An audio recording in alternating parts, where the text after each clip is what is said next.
Olá, minha amiga, meu amigo, hora do nosso encontro nesse dia em que os fatos vão muito rápido e você já vai saber da essência deles neste 6 de agosto.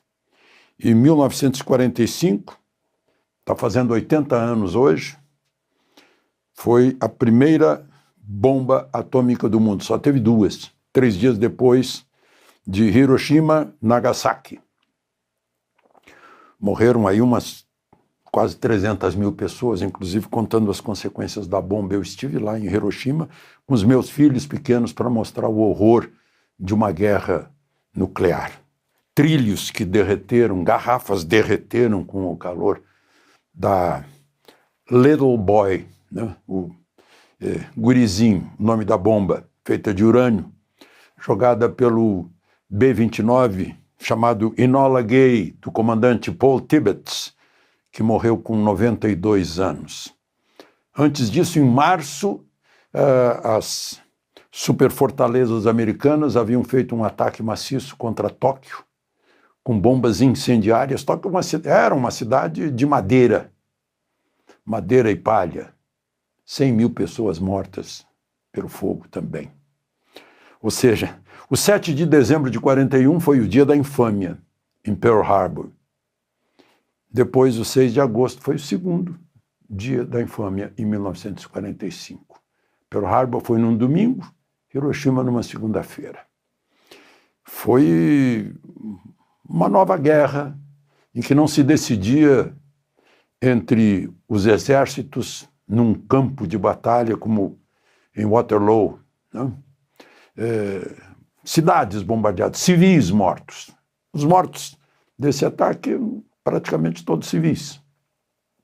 Assim aconteceu com Coventry, Londres, na Inglaterra, depois Colônia, Berlim, Dresden. Foram poupadas, só para lembrar, né? Roma e Paris, por exemplo. A Catedral de Colônia foi poupada, mas enfim. Bom, outra guerra terminou num 6 de agosto em 1661, em Haia. O governo português, o Reino de Portugal e o da Holanda assinaram um tratado pelo qual a Holanda desistia do Brasil depois de 30 anos de ocupação. Desistiu por causa de Guararapes, os grandes guerreiros brasileiros que mostraram o nascedouro de um exército nativo, um exército do local, né? O exército brasileiro marca essa data com sua criação. E um registro em 2001, em 6 de agosto, morreu o grande escritor Jorge Amado, Academia Brasileira de Letras, chegou a ser falado por Nobel de Literatura. Ele foi deputado pelo Partido Comunista, PCB, e era comunista, admirador de Stalin, como ele próprio confessou.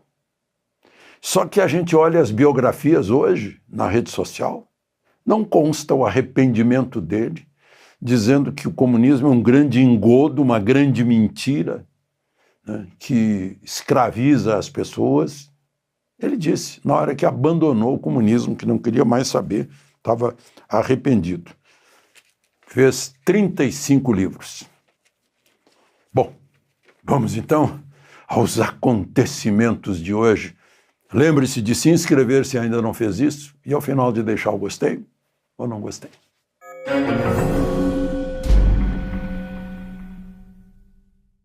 Bom, começou hoje a tarifa, o tarifaço, né? Era de 10%, a melhor tarifa entre aquelas que foram anunciadas por Trump. Aí surgiu mais 40%, principalmente por razões políticas. 50% a partir de hoje, numa boa parte de produtos brasileiros, com prejuízos para o Brasil. Lula disse ontem que ia ligar para Trump para convidá-lo para a COP30. Vocês viram aí COP30? A Áustria não vem mais, está muito caro para a Áustria. O presidente da Áustria, que aliás eu me pareço com ele, ou ele se parece comigo, e tem o nome de Alexandre. Alexandre Van der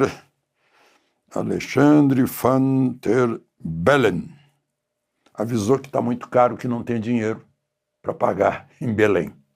Bom, disse que ia convidar, mas não ligou. E agora ele está dizendo para Reuters, que o entrevistou, que ele não vai se humilhar e ligar para Trump. Ele não está entendendo que ele é chefe de Estado. Chefe de Estado pode sofrer qualquer humilhação, tortura, ameaça, em nome do seu país, para defender o país. Mas ele não quer se humilhar. Ele já antecipa a sensação de que isso é uma humilhação. Ligar para o Trump. Todos os demais fizeram isso. A mexicana de esquerda negociou, o canadense, o indiano recebeu mais 25% agora porque continuou vendendo para a Rússia, o chinês está negociando, o indonésio, tailandês, sul-africano. Lula, ao contrário, complica as coisas ainda mais. Eu não sei como é que a cabeça funciona. Diz que vai fazer um movimento no BRICS para pressionar essa questão de tarifas.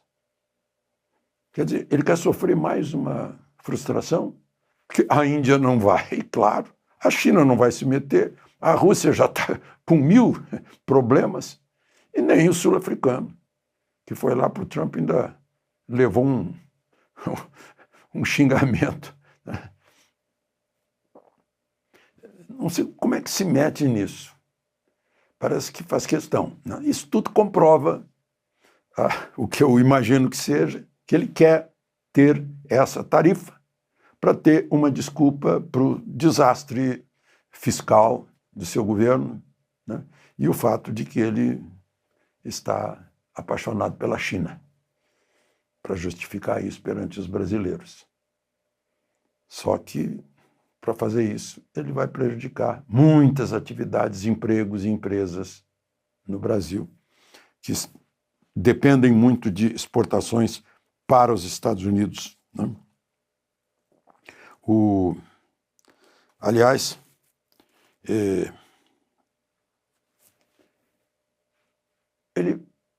vocês lembram quando ele disse: não tem grade aqui em torno do Palácio do Planalto de jeito nenhum, não pode ter nenhum anteparo. Eu acho que ele não usou a palavra anteparo, mas foi algo semelhante, entre o Palácio do Planalto e o povo. Agora botou grade de novo, com medo. Peraí, não quiser deixar o povo entrar no palácio, é só impedir o povo de entrar. É a coisa mais fácil. A pessoa, quem entra no Palácio do Planalto, porque alguém deixou entrar. Não tem como. Outra forma. Porque a segurança tem meios para impedir. Meios de força para impedir. Isso, todo mundo que trata de segurança de palácio me conta. Não tem exceção. Não? Bom, vamos em frente. Bom, eu queria começar com o Folha de São Paulo, dá hoje, em manchete, na primeira página: prisão de Bolsonaro isola Moraes no STF e pode ser reconsiderada. Eu tratei de confirmar isso, e sim, confirmado. Né? O pode ser reconsiderado ainda depende de alguns caminhos. Né? Mas o isolamento está crescente. Há aquele espírito de corpo que mostrava uma unidade em torno de Moraes não existe mais. Bom, e outra coisa, o editorial da Folha de São Paulo, o primeiro dos editoriais, tem por título: Bolsonaro tem direito à livre expressão. Aí, depois de dizer que Bolsonaro queria ser tirano, queria dar golpe, não queria sair da presidência, era contra a democracia, a Folha escreve: democratas não se transformam em tiranos para combater a tirania. A pretexto de enfrentar a ameaça autoritária, o ministro Alexandre de Moraes, apoiado pela maioria dos colegas, desenvolveu teoria e prática estranhas à carta, ou seja, à Constituição. Ordens de censura, muitas vezes exaradas em despachos secretos que não permitem defesa, tornaram-se lugar comum. Moraes errou ao pretender silenciar Bolsonaro numa ordenação kafkiana impossível de cumprir. Moraes erra ao mandar prender o ex-presidente por ter se comunicado com apoiadores em atos organizados pela direita. A maioria dos colegas de Alexandre de Moraes, aí eu estou pulando um parágrafo que fala de Fux, dos colegas de Alexandre de Moraes, precisa reinstituir esse princípio basilar da ordem democrática, a liberdade de expressão. O espírito de corpo ou de defesa contra assédio estrangeiro não justifica relativizar garantias constitucionais. Pesadíssimo editorial e veio da Folha de São Paulo. Agora eu encontro aqui no Instagram, vamos lá, eu achei, coincidiu, né? Eu estou lendo aquele relatório estão chamando aí de Vaza Toga /2, com dados do Talhaferro, publicado pelo Michael Schellenberger, né? E que cita a então chefe de gabinete do ministro Moraes no Supremo, dando ordens para aquela divisão de combate à desinformação do Tribunal Superior Eleitoral, lá na Justiça Eleitoral, que era chefiada pelo Talhaferro, mandando pressa, dizendo que estão acostumados a andar devagar, que o ministro exige pressa.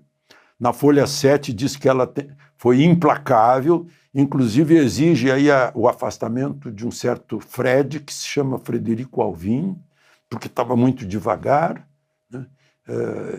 O que queria com pressa? Investigações na biometria, nas redes sociais, de pessoas que estavam presas e que a Procuradoria, a PGR, estava mandando soltar, porque não carecia de ficar preso.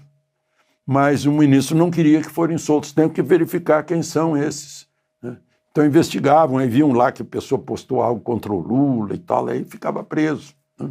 Bom, ela entrou, abriu uma conta no Instagram, está aqui, Cristina Kussahara. E na apresentação ela diz: não sou culpada de nada, vírgula, fiz o que me requisitaram. Dia 10, soltarei provas, vírgula, sigam-me e não tomem julgamentos antecipados. Não tem ponto. Aí eu fui ver qual é a instrução dela, ela é bacharel em Direito, em História, pós-graduada em História. Porque o português aqui, coitado, né? Pô, chefe de gabinete do ministro Supremo. Não sou culpada de nada, fiz o que me requisitaram. Que verbo é esse? Requisitaram. Fez uma requisição. Estranho, né? Depois, dia 10, soltarei provas. As provas, por acaso, estavam presas, alguma coisa, soltarei.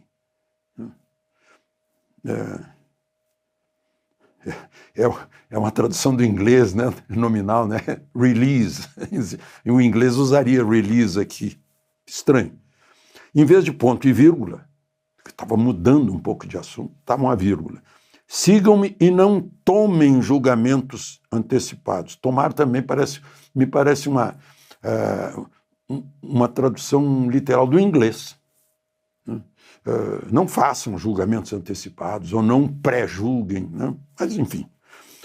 Então, dia 10 aqui ela vai se manifestar. Ela está citada lá nesse dossiê que foi publicado. Tá? A CNN se refere a isso, eu só percebi na CNN, mas enfim, é um caso a verificar. Agora, um depoimento hoje na Câmara dos Deputados, numa audiência pública, eu fiquei boquiaberto, assustado, embora não tenha ainda a outra parte, o outro lado. Mike Pence, que foi secretário de Estado no outro governo Trump. Estava lá, porque o ministro Barroso, presidente supremo, numa declaração outro dia, disse, olha, nós fomos pedir ajuda, o governo, os Estados Unidos nos ajudaram a defender a democracia. Mais ou menos assim. Né? Aí ele disse que, nessa audiência pública, afirma que a CIA, financiou indiretamente agências brasileiras, isso significa a USAID, né, para censurar a direita e advertir o governo Bolsonaro a não questionar as urnas eletrônicas. E disse que a principal ligação era o ministro Barroso ao NED, que é o Fundo Nacional para a Democracia, mantido pelo Partido Democrata, que houve inclusive uma ligação, TSE e WhatsApp, citou a agência Lupa, parece que é essa de conferência, para ver se aquilo é verdade ou não é, a Abrage, que eu acho que é a Associação Brasileira de Jornalismo Investigativo, que seria um negócio chamado Comprova, né? que ensinaram como censurar a direita. Bom, agora foi perante os deputados vão ter que tomar alguma atitude. Mas Câmara e Senado estão fervilhando. Né? Hoje conversei bastante com o pessoal que estava lá dentro. Olha, meu Deus. Lá no Senado está pertinho dos 41 necessários para ter metade mais um e ter que abrir uma comissão para estudar requerimento de impeachment contra Moraes. Já teria 39 garantidos. Falta mais 2. Né? E Alcolumbre não quer saber. Agora, senadores se acorrentaram na mesa diretora para não ter sessão enquanto não resolvessem isso. Houve, inclusive, cenas de força, violência, que a segurança do Senado quis trancar o auditório Nereu Ramos, foi aberto à força. Né? Lá na Câmara também, os deputados estão impedindo que o presidente da Câmara, Hugo Mota, faça a reabertura dos trabalhos e tal. Tem essa comissão aí que já funcionou. Então, essa é a situação hoje, nesse momento. Então, é isso, eu já fui longe. Tem muita coisa ainda para falar, mas eu vou falar na próxima conversa. De Brasília, Alexandre Garcia.